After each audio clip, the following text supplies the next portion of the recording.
चार पहरा राती जलथल सेविला। चार पहरा राती जलथल सेविला। सेविला चरण तोहार छठी मैया दर्शन दिहायापन। सूरुज देवा भेटली हमार। जगतारन मैया भेटली हमार। मांगू मांगू तेवाई कवन फल मांगिला। मांगू मांगू तेवाई कवन फल मांगिला। जो तोरा हृदय में समाए छठी मैया दर्शन दिहायापन।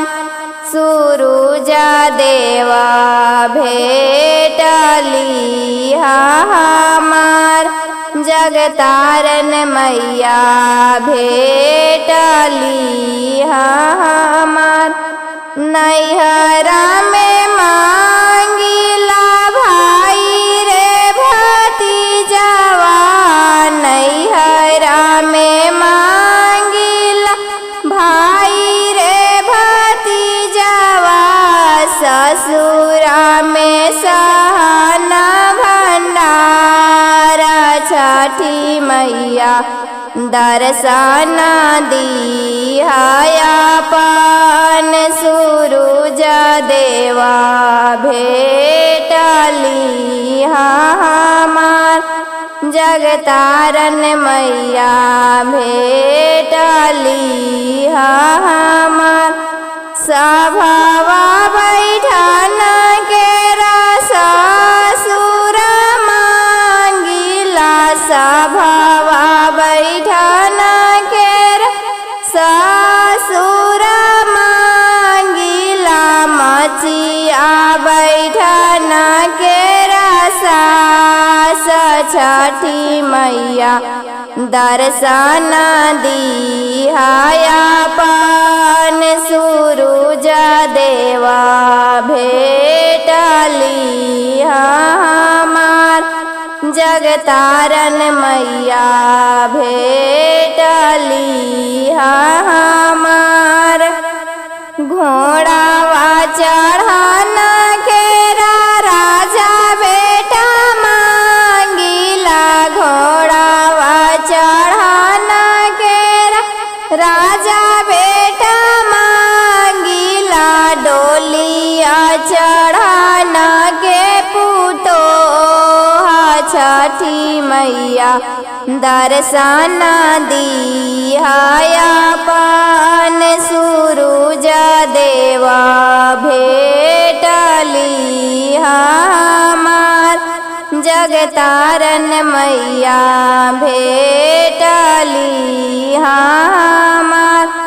बाएं ना घूरन गेरा चेरी बेटी मांगिला। बाएं ना घूरन गेरा चेरी बेटी मांगिला। पढ़ल पंडित दामाद छठी मैया दर्शन दिहायापन। सूरुज देवा भेटली हमार। जगतारन मैया भेटली हमार। अपना ला मांगिला अवध सिंहरवा। अपना ला मांगिला अवध सिंहरवा। जन्मो जन्मो अहिवात छठी मैया दर्शन दिहायापन। सूरुज देवा भेटली हमार। कारण मैया भेटली। हाँ